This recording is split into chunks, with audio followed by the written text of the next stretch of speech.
this video, we will show you how to install SSL certificate or HTTPS on WordPress for free. To install SSL certificate, for easiest way, it's using Let's Encrypt. If on your cPanel you have Let's Encrypt menu like this, just contact your hosting provider. Using Let's Encrypt, we can just click issue button on our domain name and select this HTTP, or if it don't work, you can select DNS. Just click issue.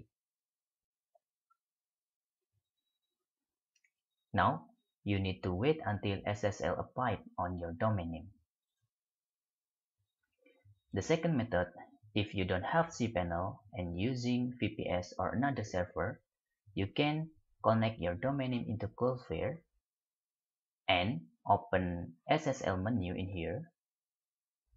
Then choose client certificate. You can click create certificate. Then you can copy on your hosting or your server. In the next video, we will show you how to create certificate and put them into our server. And for Let's Encrypt, just to make your site open via HTTPS.